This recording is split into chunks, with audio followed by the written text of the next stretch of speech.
Okay. Good morning and welcome to today's Finance Committee meeting. I'm Councilmember Daniel Drum and I'm the chair of the committee. We have been joined by colleagues Robert Cornegy, Councilmember Van Bremer, Farrah Lewis,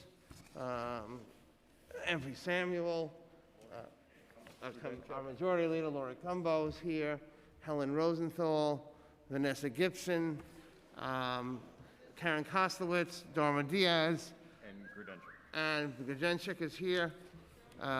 Keith Powers is here. And I think I got everybody who's... And Diana Ayala. And Adrian Adams is here. All right, good. I think I got everybody. All right. Today the committee will be voting on 8 items. Intro 1520. 4 Article 11 property tax exemptions and 1 Article 5 property tax exemption, a transparency resolution, and a bid item. First, we have Intro 1520, of which I am the sponsor. The bill would require the Department of Finance to report on the operations of the Parking Violations Bureau, including specific information about the number and types of parking violations and camera violations issued, the Bureau's efficiency of collection of penalties, the adjudication efficiency and outcomes, and separate information about violations subject to any program of the department that allows for the payment of a reduced fine by waiving a right to a hearing.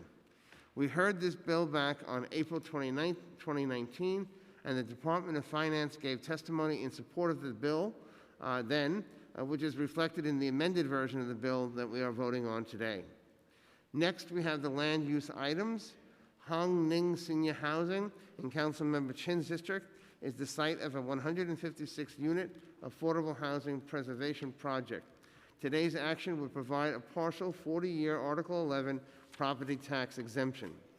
Joanna 1 at 104 to 110 West 144th Street in Councilmember Perkins' district is the site of a 60-unit affordable housing preservation project.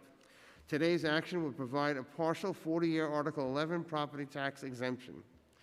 250 West 116th Street, also in Councilmember Perkins' district, is the site of a 26-unit affordable housing preservation project.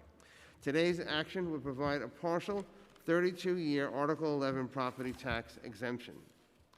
1018 East 163rd Street in Councilmember Salamanca's district is the site of a 97-unit affordable housing preservation project.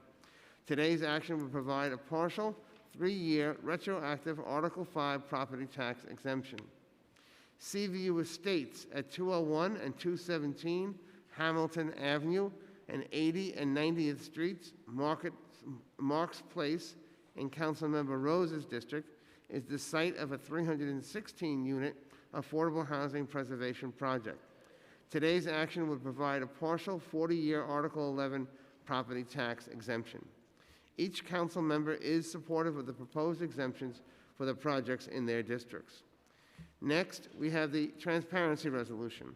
The transparency resolution sets forth the new designation and the changes in the designation of certain organizations receiving local, aging, anti-poverty, and youth discretionary funding and funding pursuant to certain initiatives in the budget.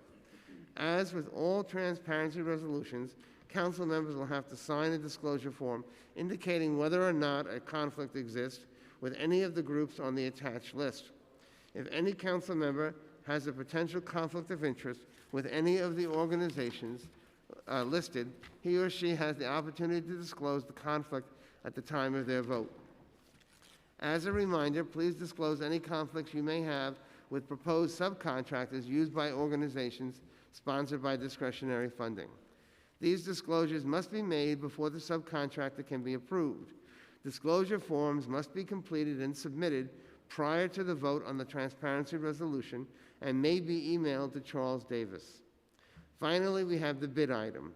Last week, the committee heard a resolution setting today for a hearing on Intro 2458, which would increase the amount to be expended annually for 2 business improvement districts, retroactive to July 1st, 2021. The Lower East Side bid would increase its annual budget from $1.3 million to $2 million, and the Hudson Yards bid would increase its annual budget from $3 million to $6 million. A representative from SBS is here to testify, and representatives from the two bids are here to answer any council member questions. Let's go to SBS testimony. Okay. I'm going to swear you in, please. Mr. Becker, do you affirm that your testimony will be truthful to the best of your knowledge, information, and belief? I do. Thank you. You may proceed when ready. Good morning, Chair Drum and members of the Finance Committee. I'm Michael Blaze-Backer, Deputy Commissioner of Neighborhood Development at the Department of Small Business Services. So nice to see all of you in person. I am joined by Roxanne Early and Stephen Lee, Director and Senior Program Manager for the Business Improvement District Program. They are up on the balcony. I wish to express our support for the law providing an increase in the amount to be expended in 2 business improvement districts, or BIDs.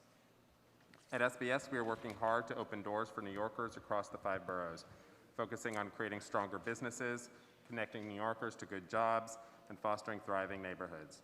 Throughout the pandemic and now into recovery, SBS has been a key provider of programs, services, and critical information to small businesses and commercial corridors alike. We provide guidance to bids to help businesses comply with key to NYC requirements, as well as information on how businesses can ensure safe reopening for employees and customers. In addition, we have coordinated hundreds of hours of interagency response through regular program calls and partnerships with DOT on open streets and the Office of Recovery on commercial district safety and cleanliness. We believe bids are central to these efforts as valuable and proven partners in fostering the vitality of the city's neighborhoods and commercial districts. Due to the lingering effects of the COVID-19 pandemic and recovery in our neighborhoods, bids have been called upon to deliver an increased level of services and support to the small business community. These additional supports address the public health and economic impacts of the pandemic and subsequent recovery, and every single bid has been scouring their budgets for savings and efficiencies. Part of our role in overseeing and supporting the city's existing network of 76 bids includes guiding them through the legislative processes, including increases to their assessment cap. To propose an assessment increase, bids must complete a multi-step review process overseen by SBS. The bid board of directors, which includes local property owners, merchants, and residents, as well as representatives from the city comptroller, borough president, city council, and SBS, must review and approve the proposed assessment increase. Additionally, SBS requires all bids to submit a 5-part justification outlining how the increase will be allocated, minutes from the board meeting when the increase was approved, and letters of support by all city council members represented in the bid boundaries. SBS then reviews these justifications and determines whether they are sufficient to bring to city council.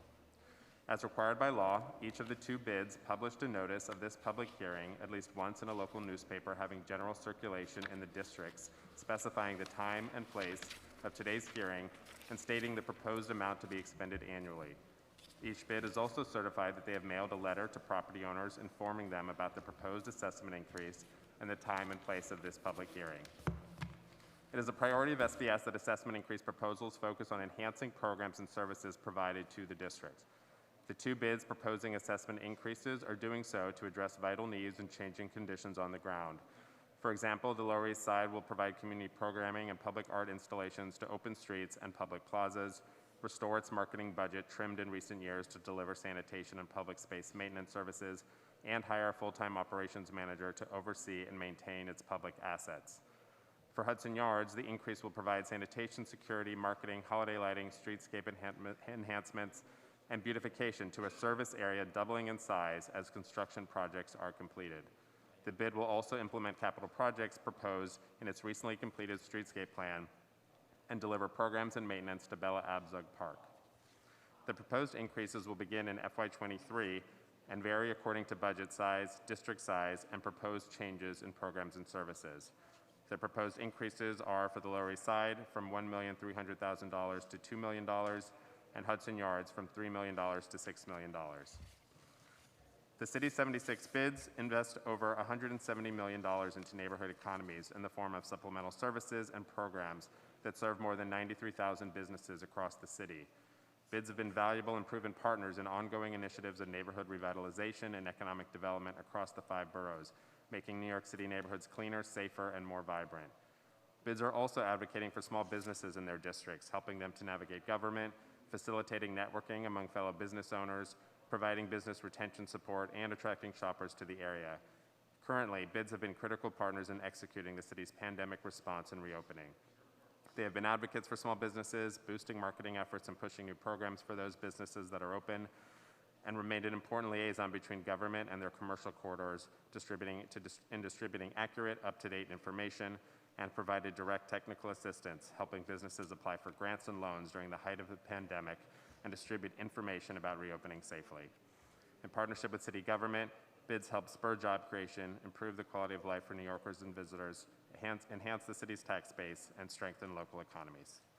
Representatives from each bid requesting an assessment increase are present to answer any questions pertaining to their specific requests.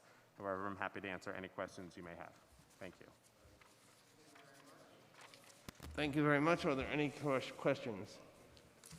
Okay, seeing none, I'm going to ask Billy Martin, the committee clerk, to call the roll.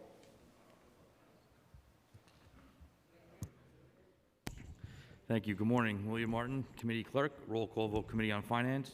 All items are coupled. Chair Drum. Aye. Van Bramer. Aye. Gibson. Aye. Councilmember Gibson votes aye. Cornegie. I vote aye. Cumbo. Oh. I vote aye. Rosenthal. Councilmember Rosenthal votes aye. Grodenchik. Councilmember Grodenchik votes aye. Adams. Councilmember Adams votes aye. Thank you. Kozlowitz. Councilmember Kozlowitz votes aye. Ampry Samuel. I vote aye. Thank you. Ayala. I vote aye. Thank you. Powers. Councilmember Powers votes aye. Lewis. I vote aye. Dharma Diaz. Councilmember Dharma Diaz votes aye. Brooks Powers. Aye or no? Thank you. One moment. By a vote of 15 in the affirmative, 0 in the negative, and no abstentions, all items have been adopted by the committee. Okay, thank you very much. And with that, this meeting is adjourned at 10:47 a.m. in the morning. Thank you.